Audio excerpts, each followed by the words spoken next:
میں سورہ الاعراف آیت نمبر 1 سے لے کر 206 تک پوری سورہ مبارکہ کی تلاوت ہم نے سماعت فرمائی، اور آخری رکعت میں سجدہ کی وجہ سے سورہ انفال کی پہلی آیت مقدسہ بھی تلاوت کی گئی۔ آج جو سورہ مبارکہ سورہ الاعراف ہم نے سماعت کی، اس میں اللہ تبارک و تعالیٰ نے مختلف مضامین بیان فرمائے۔ ابتدا کی پہلے رکوع سے، اور اللہ تبارک و تعالیٰ نے سابقہ اقوام کا تذکرہ کرتے ہوئے فرمایا وَكَمْ مِنْ قَرْيَةٍ أَهْلَكْنَاهَا، تم سے پہلے کتنی بستیاں تھیں جو بڑے طاقتور لوگ تھے اور ہم نے ان کو ہلاک کر دیا نافرمانی کے باعث۔ پھر جس کے نامہ اعمال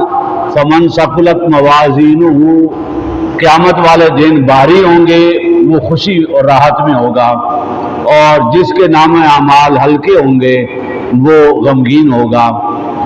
اگلے رکوع میں اللہ تبارک و تعالیٰ نے سیدنا آدم علیہ السلام کو سجدہ تعظیمی،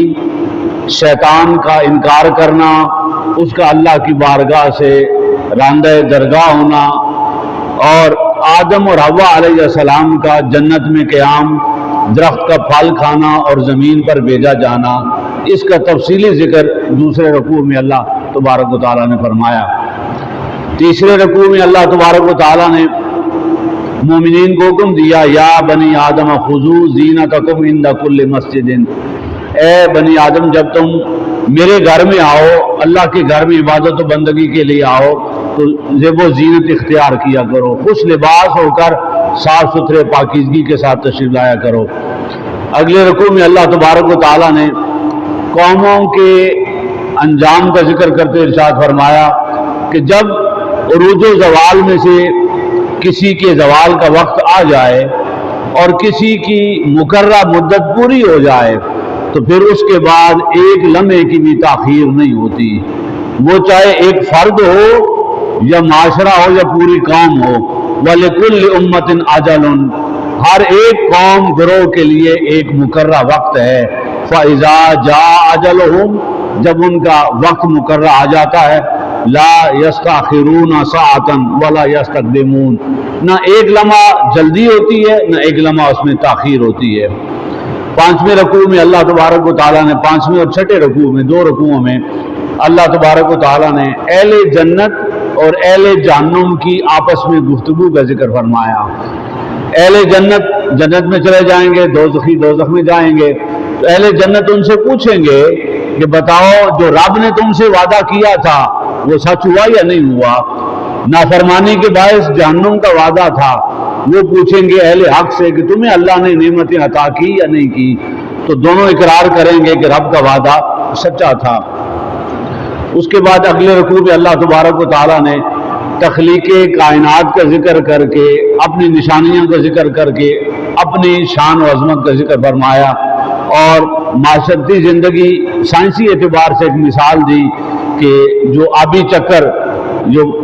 پانی کا ایک چکر ہوتا ہے کہ بھاپ سے، سمندروں سے بھاپ اٹھتی ہے، بھاپ بادل بنتے ہیں، بادل پھر ٹھنڈے ہو کے برستے ہیں، تو یہ ایک آبی چکر یا پانی کا ایک سائیکل ہوتا ہے،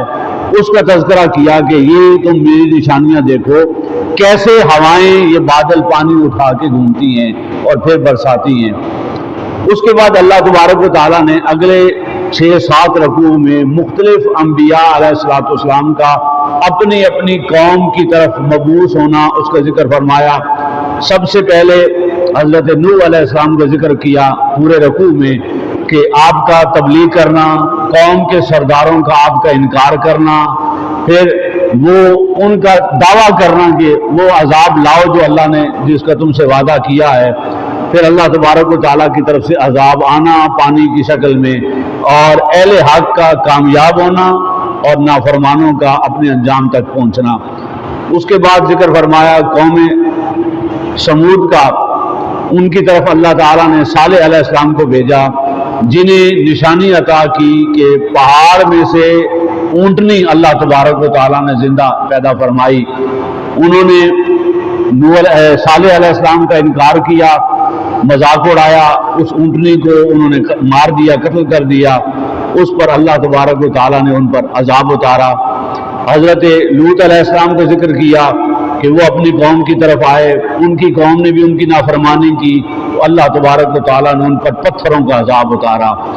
مدین کی طرف حضرت شعیب علیہ السلام کو بھیجا، انہوں نے اپنی قوم کو سمجھایا کہ ناپ تول میں کمی نہ کرو اور اللہ کی اطاعت اور فرمانبرداری کرو۔ انہوں نے انکار کیا تو زلزلے کی شکل میں اللہ تعالیٰ نے انہیں تباہ و برباد کیا۔ اس کے بعد اللہ تبارک و تعالیٰ نے ایمان والوں کا ذکر کیا کہ وہ جو ایمان لاتے ہیں پھر اللہ تبارک و تعالیٰ دنیا کی نعمتیں ان کے لیے کھول دیتا ہے، عطا کر دیتا ہے، اور پھر جب وہ نافرمانی کرتے ہیں تو پھر اللہ تبارک و تعالیٰ گرفت فرماتا ہے اور وہ نعمتیں واپس لے لیتا ہے۔ اس کے بعد اگلے رکوع میں اللہ تبارک و تعالیٰ نے موسیٰ علیہ السلام کا ذکر فرمایا کہ موسیٰ علیہ السلام کو فرعون کی طرف بھیجا، معجزات دے کر بھیجا، اور قوم فرعون کے پاس جا کر انہوں نے بنی اسرائیل کو آزاد کرنے کا مطالبہ کیا۔ پھر اگلے رکوع میں یہ 3-4 رکوع میں تفصیل کے ساتھ سیدنا موسیٰ علیہ السلام کا ذکر کیا کہ جادوگروں کا مقابلہ، پھر جادوگروں کا شکست کھانے کے بعد کلمہ پڑھنا اور موسیٰ اور ہارون علیہ السلام کے رب پر ایمان لانا، پھر قوم موسیٰ پر فرعون کا ظلم کہ بچوں کو ذبح کرنا اور بچیوں کو زندہ چھوڑنا۔ پہلے 3 رکوع میں قوم بنی اسرائیل پر فرعون کا ظلم بتایا، پھر اگلے 2 رکوع میں اللہ تبارک و تعالیٰ نے قوم فرعون پر اللہ کے عذابوں کا ذکر فرمایا کہ جب وہ حد سے بڑھ گئے، تکبر کرنے لگے، تو پھر اللہ نے قحط کا، طوفان کا، ٹڈیوں کا، گھن کا، مینڈک کا اور خون کا عذاب ان پر اتارا۔ وقفے وقفے سے کئی عذاب اللہ نے ان پر اتارے۔ جب بھی کوئی عذاب آتا تو موسیٰ علیہ السلام کو بلاتے اور کہتے ہم توبہ کرتے ہیں، آپ پر ایمان لائیں گے، اللہ سے دعا کریں اس عذاب کو ٹال دے۔ اللہ عذاب ٹال دیتا، وہ بدبخت پھر دوبارہ مکر جاتے اور تکبر کرتے۔ اگلے رکوع میں اللہ تبارک و تعالیٰ نے پھر ذکر فرمایا کہ ہم نے تمہاری جد و جہد اور استقامت پر پھر قوم فرعون سے تمہیں نجات دی۔ موسیٰ علیہ السلام کو صحرائے سینا میں جب آئے تو 40 راتوں کے لیے اللہ نے طور پر بلایا، اور طور پر بلا کر اللہ تبارک و تعالیٰ نے کتاب عطا کی۔ پھر اگلے رکوع میں ذکر کیا کہ موسیٰ علیہ السلام تو ہماری بارگاہ میں کتاب لینے آئے، پیچھے قوم موسیٰ نے بچڑے کو معبود بنا کر عبادت شروع کر دی۔ پھر اللہ تبارک و تعالیٰ کے گرفت اور عذاب کا ذکر ہے۔ پھر 12 قبیلوں میں تقسیم ہونا اور 12 چشمے ان کے لیے پیدا ہونا، پھر ہفتے والے دن انہیں روکنا شکار سے اور ان کا نافرمانی کرنا، پھر اللہ کا عذاب ان کے اوپر آنا، پھر اللہ تبارک و تعالیٰ کا پوچھنا الست بربکم، کیا میں تمہارا رب نہیں ہوں؟ اللہ تعالیٰ نے آدم علیہ السلام سے کی پشت مبارک سے آدم علیہ السلام کی ساری ذریت کی ارواح کو جمع کر کے ان سے سوال کیا، بتاؤ کہ کیا میں تمہارا رب نہیں ہوں؟ انہوں نے اقرار کیا کہ بے شک تو ہمارا رب ہے۔ یہ آج کی آیات مقدسہ جو آپ نے سماعت کی ان کے مختصر مضامین تھے۔ معزز ناظرین، آپ دیکھ رہے ہیں چینل دی لائٹ 92۔ سبسکرائب کیجئے اور بیل آئیکن کو پریس کیجئے تاکہ ہر نئی آنے والی ویڈیو آپ کو بر وقت موصول ہو سکے۔